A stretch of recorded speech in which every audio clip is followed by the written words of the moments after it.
All right.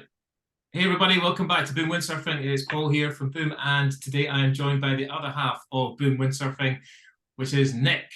And today we're doing a Q&A with Nick about a newbie's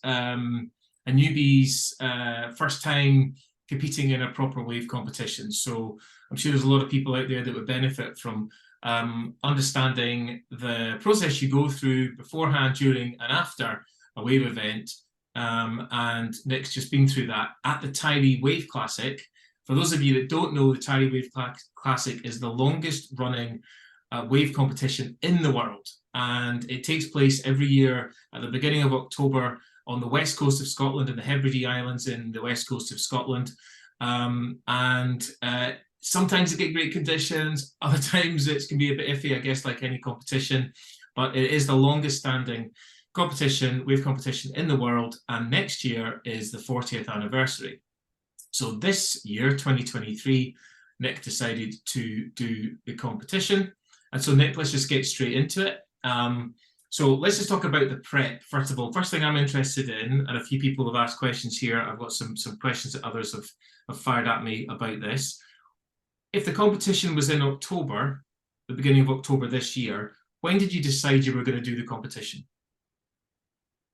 So I think it was around about the new year. We went to Ireland last year for your birthday, and it was a big crew of us went to Ireland, and that was a brilliant trip, like great fun, free sailing, obviously, but really challenging with the waves and the conditions. And I thought, I'm 50 this year, I'm 50 in April. What would I like to do for my birthday this year? You were going to go back to Ireland.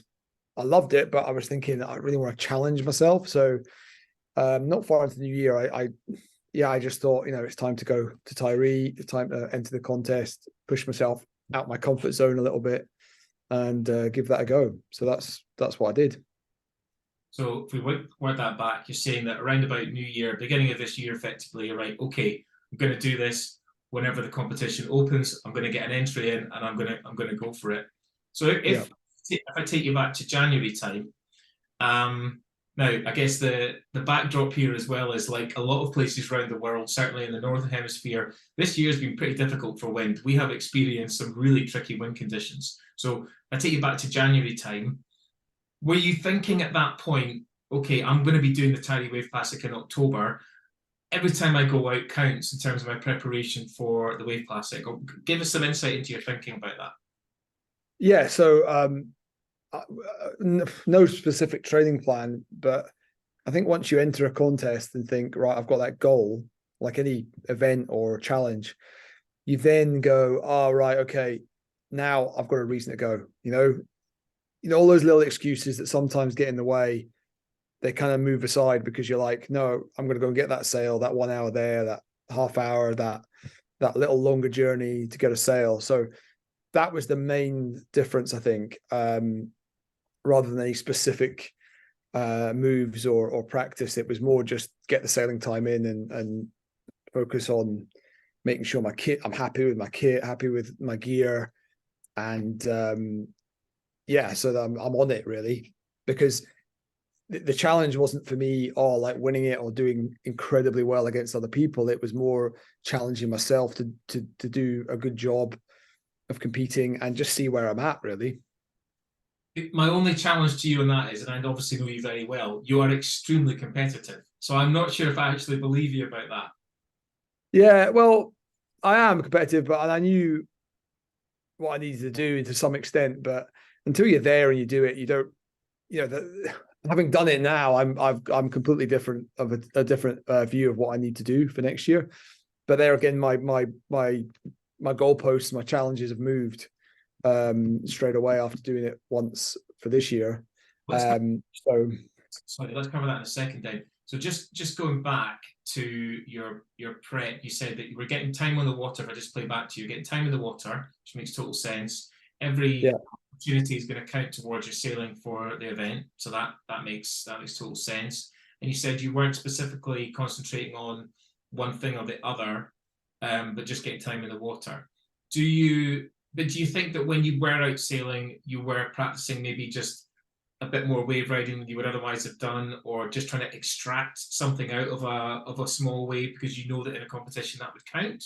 Or do you know what I mean? Did you think you prepared any differently than just your normal sailing?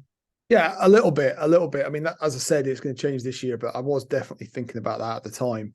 I mean, I think if I had to sort of pin down one thing that I did, it was probably just making sure I was solid with how I was sailing, you know, where I was positioning myself, thinking about waves, thinking about making sure my tacks were dialed, you know, that kind of the basics that would then allow you to, under pressure, sail better. Yeah. Okay, cool. So I'm gonna jump ahead here because let's just square off. Where did you finish in the Masters? You're in the Masters fleet, obviously. Where did you finish in the Masters fleet overall in the end? So in the Masters, I was fifth. Fifth. Okay. And this is important, right? How many people in the Masters fleet?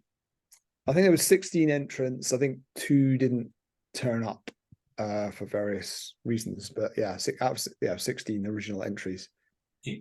And I know, I mean, I don't know personally some of the people who are in the Masters fleet. Some of them I do, but I know like the top 3 or 4, very high standard, consistently very strong. A number of wave competitions, certainly in the UK, and certainly at Tiree Wave Classic have got a track record of doing very well. So I think you probably, if you take them out of the equation, you were at the top end of the fleet, which is great. So here's a question for you.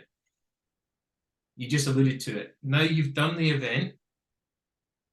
What changes in your prep? Now here we go. We're in November, the very beginning of November, this year. You've got literally just under 12 months to go until the next event, 12 months time.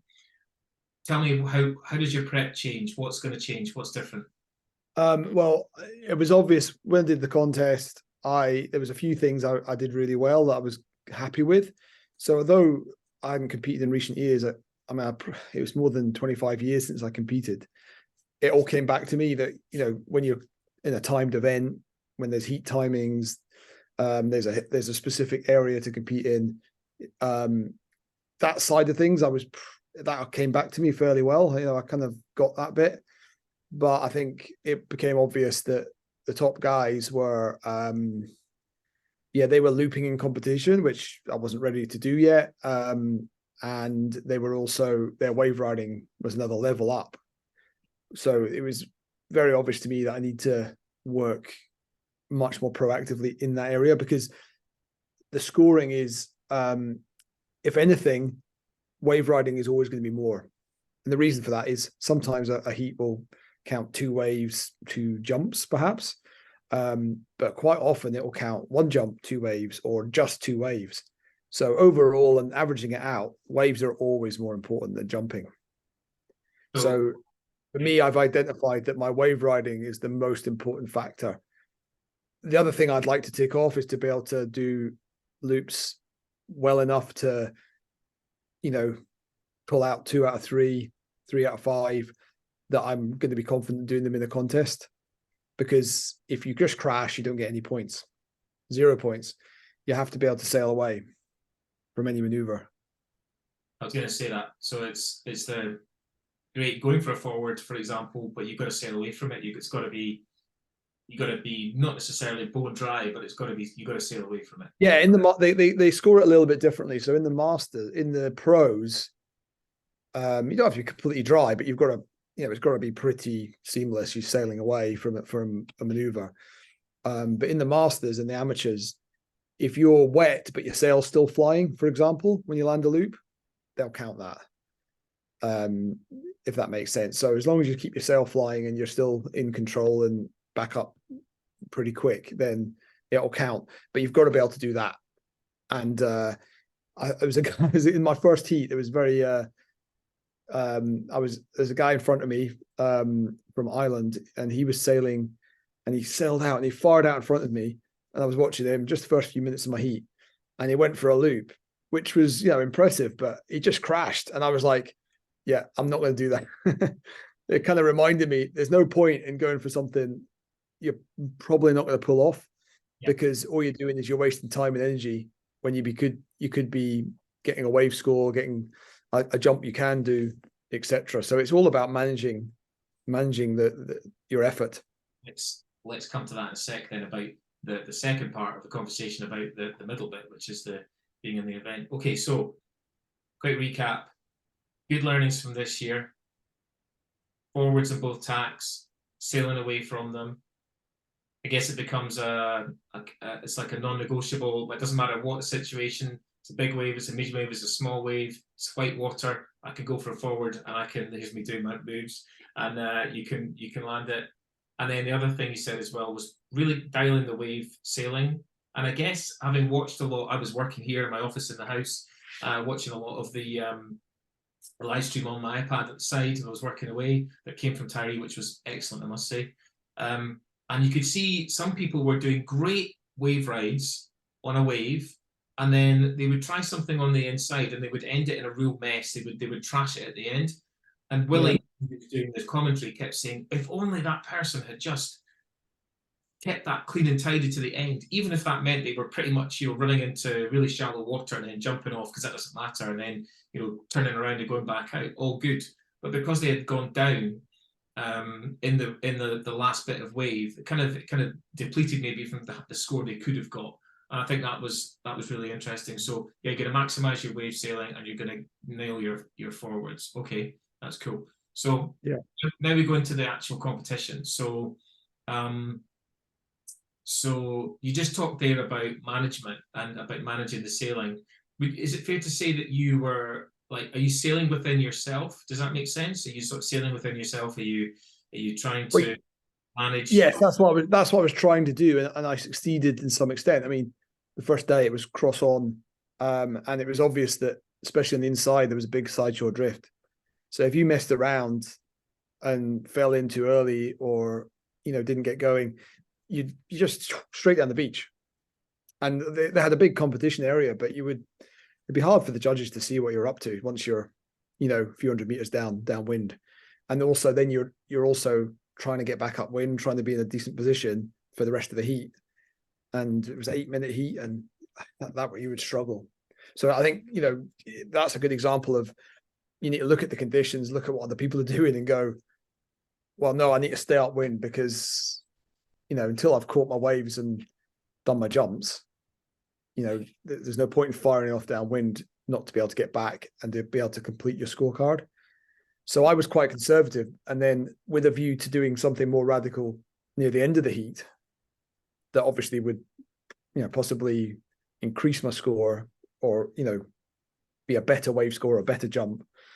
But it turned out I didn't really, in all my heats, actually, I didn't really have a chance to do that by the time you'd done the basics, and just it was buzzer was going. But that was the plan anyway. I've often thought about that, and I've done a lot of competition in the past, but mainly slalom rather than wave.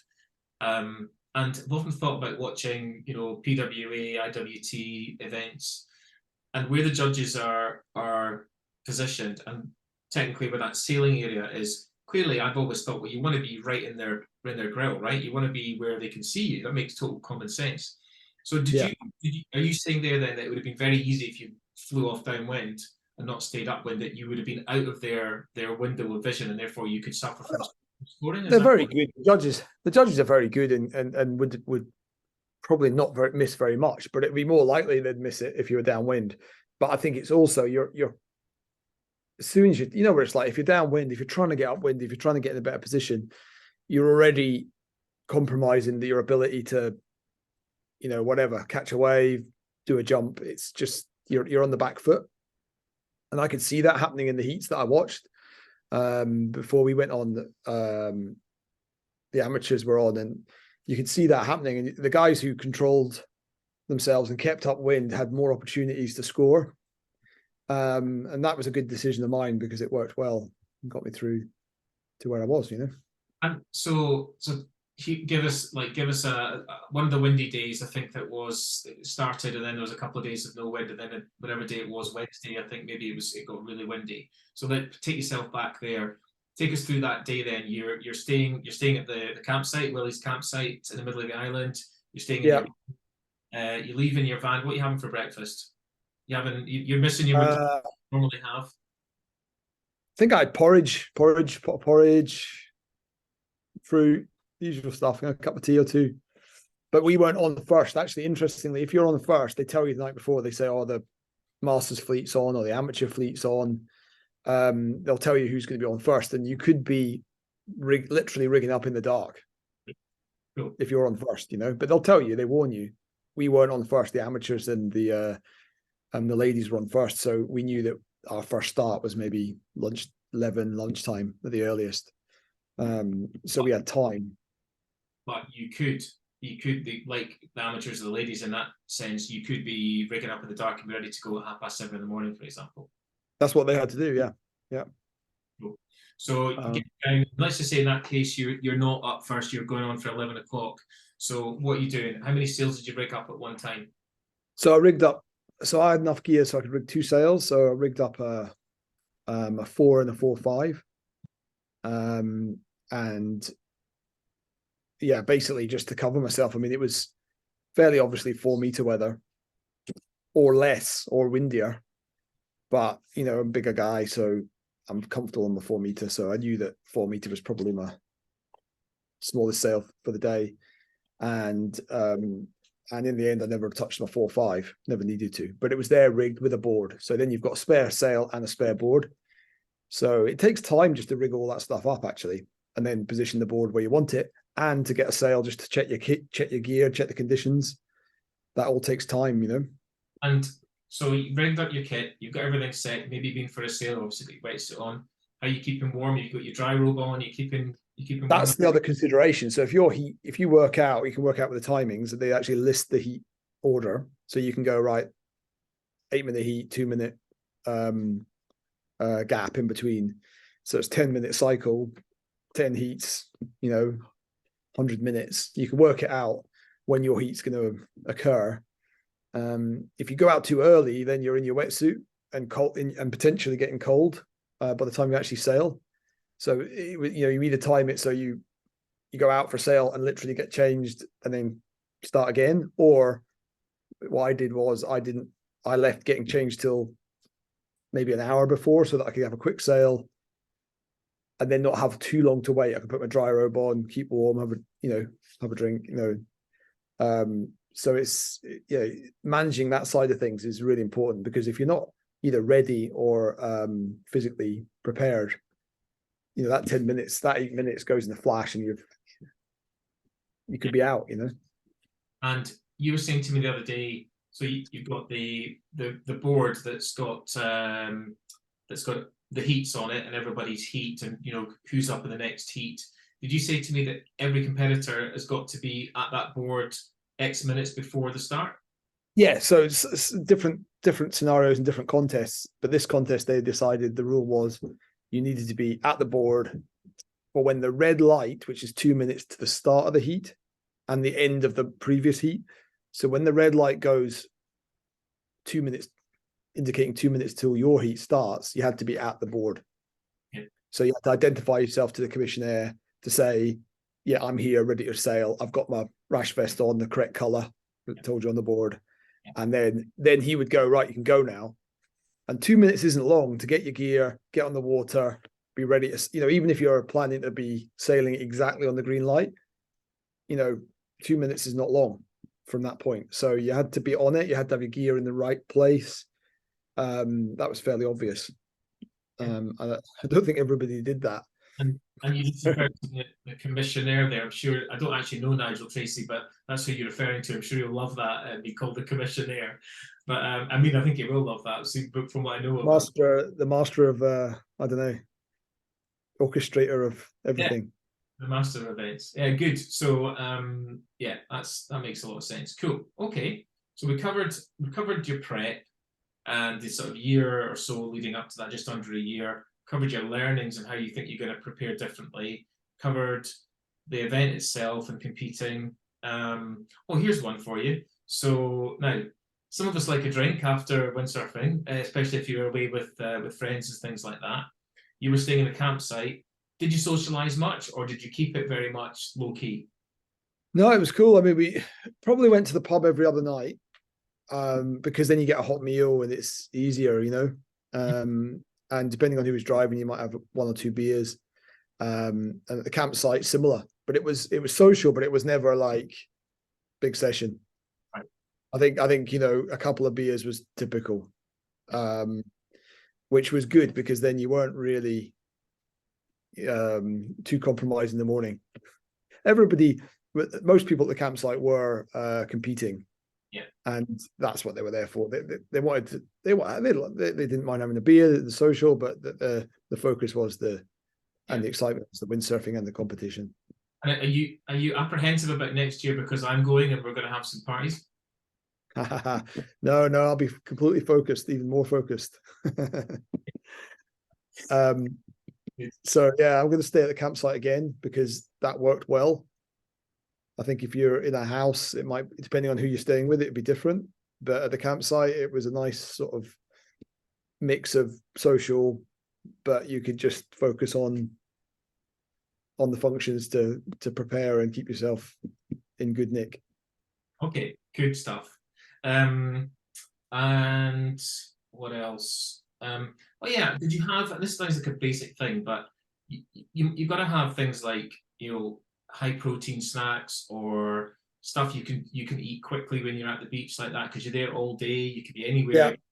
Yeah. You've got time to knit to the co-op. You've got to on Tiree. You've got to be self-sufficient. Did you stock up on loads of stuff like that so you could just be really self-sufficient? Yeah, I wasn't as organized as some guys that were making their lunches properly and stuff, but I had like protein bars. I had some Huel stuff. This like instant meal stuff. You just add water, so it's basically, think of a pot noodle, but it's actually got protein and all the correct nutrients in it. You like pot noodles, don't you? I don't mind a pot noodle, but I didn't have any pot noodles that whole trip. But I had some Huel, I had some oat cakes and some mackerel tins, things like that. So, but you have to have the snacks because the energy you're expelling is unbelievable. Just being outside, actually, in the wild, but also if you're in the water, if you're doing the intensity of doing the competition, it's I don't know how you would describe it, but it's 10 minutes is like a couple of hours worth of free sailing. It's like very intense. Okay, cool. All right.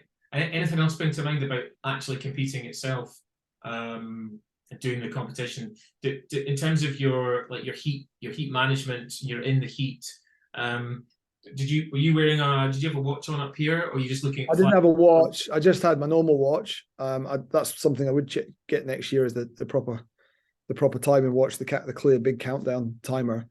But I just had my watch, and I knew the sequence. I knew there was a 10-minute sequence, so I knew on my watch I could have a quick look, just outside my wetsuit. I could have a quick look, and I knew, although it wasn't beeping and counting down, I knew when I was roughly how long was to go, and that worked okay. But to be a bit more precise, I think if you have the countdown watch, it's telling you every sequence, it'll beep and tell you what's going on. And then when you're on the water, it's super clear to see, I've got 2 minutes, 1 minute, whatever.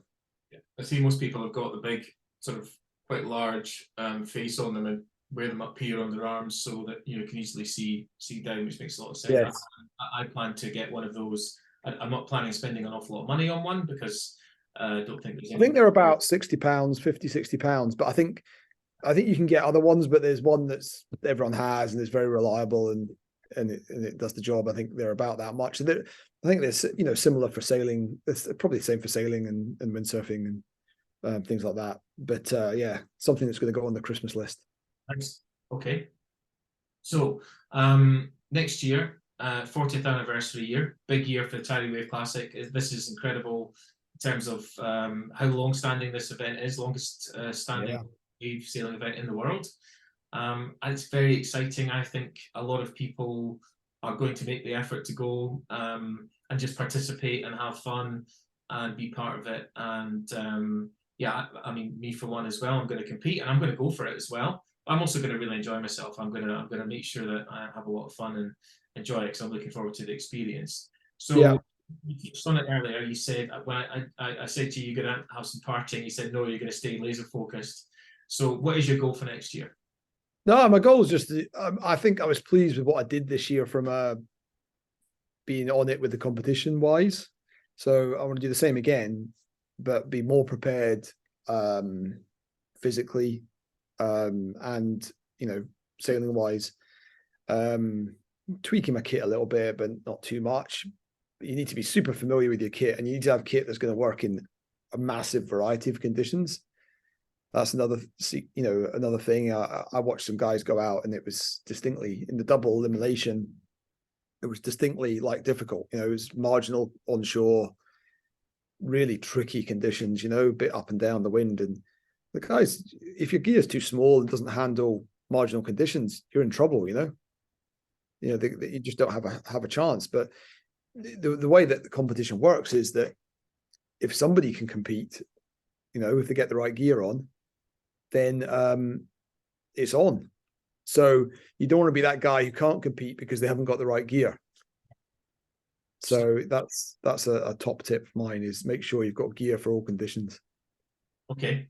And what's your goal then? What's your specific goal for next year? So I mean, give me a number. I'd like to improve on my placing, and I'd like to be competing against those top 4 guys who were definitely ahead on the wave riding front, and some of them were looping, back loop and forward looping, getting scored. And obviously we sail a lot together. At the beginning of this year, we made a commitment to sail in locations or at locations where there's more better wave sailing and also wave jumping technically opportunities. Unfortunately, we did try.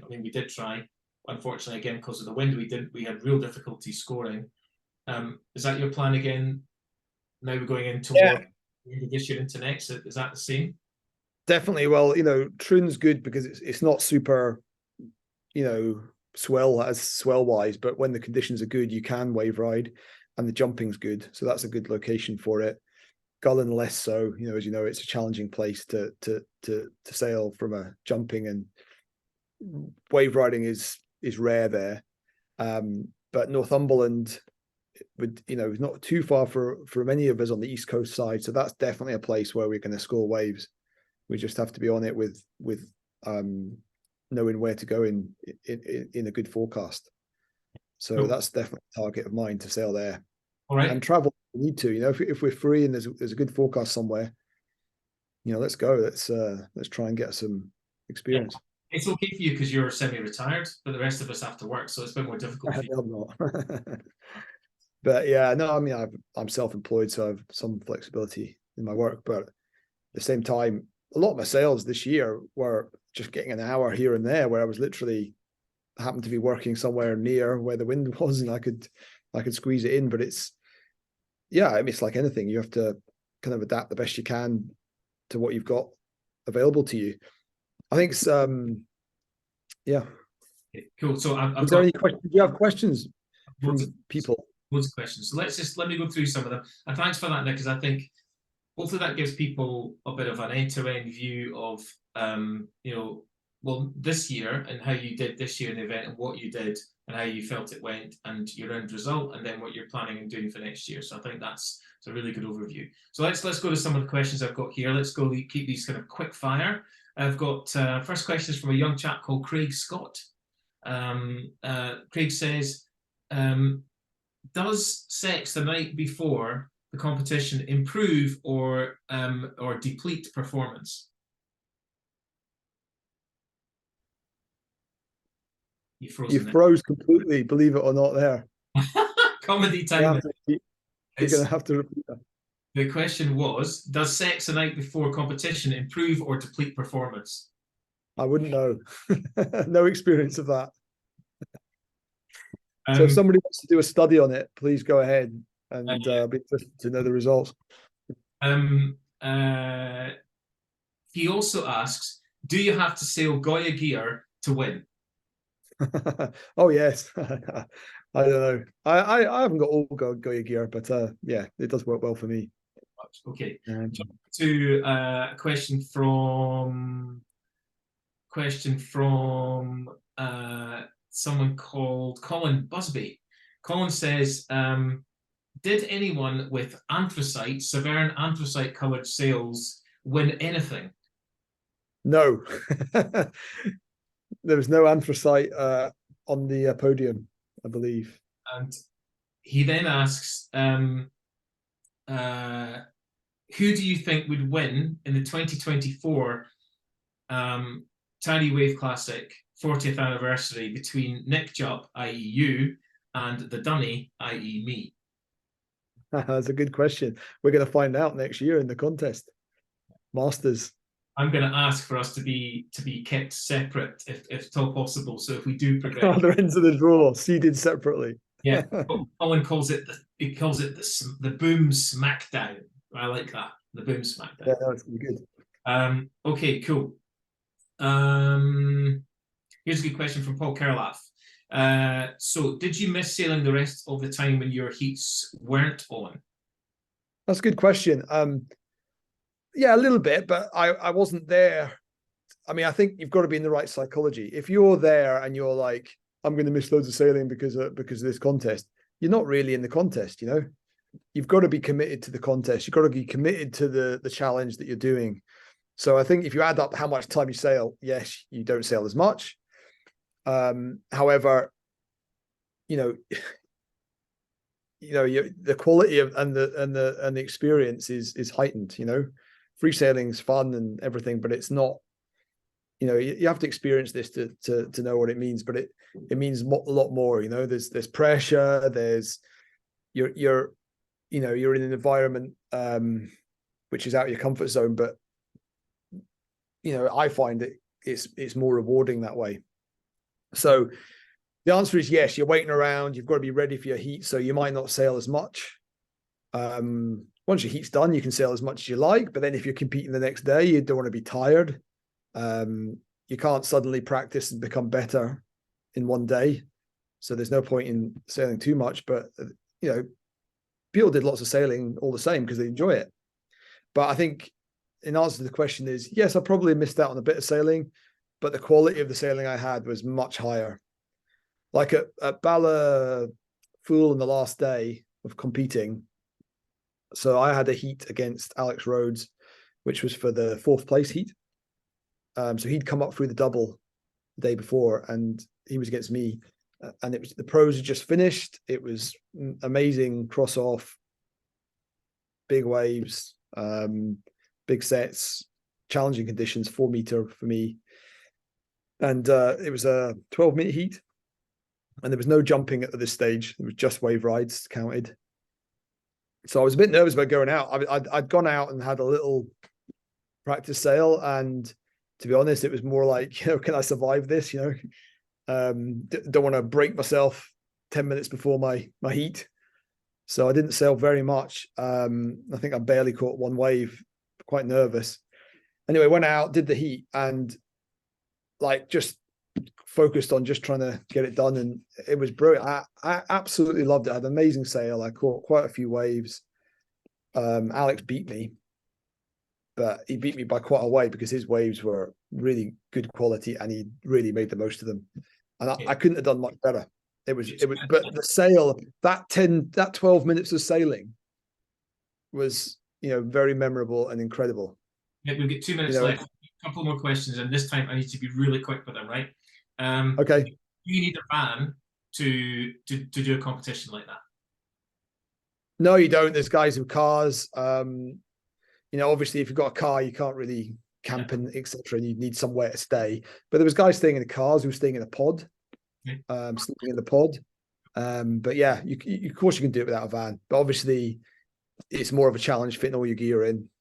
Yeah. And you probably need some accommodation rather than staying in the van in the car. Yeah. If you could change one thing, what would you from the week? What would it be? Ian, that's Ian Welsh asked that question. What would it be? Good question. I don't really have an answer to that because I think I did everything I wanted to do and did my best. I have, I think practice more, but that only came with the experience I had from doing this year. So okay. I don't think I'd change anything. Real, 1 minute left. Real short. Were you proud to see all the juniors wearing their boom beanies? Oh yeah, that was amazing. So it's brilliant that we're supporting those guys, and I think we're pretty much already committed to support them again next year and support the event as a whole if we can. But yeah, I mean, it's a wonderful event, and I haven't really mentioned this before, but I'd like to say this. the experience is fantastic as a challenge, but also the camaraderie with everyone, with all the competitors, and that's the pros, the juniors, the amateurs, the masters. Everybody was amazing. Listen, we're going to have to next. So thank you so I recommend to give it a go. See you next year. See everyone there next year. Cheers, everybody. Cheers, man.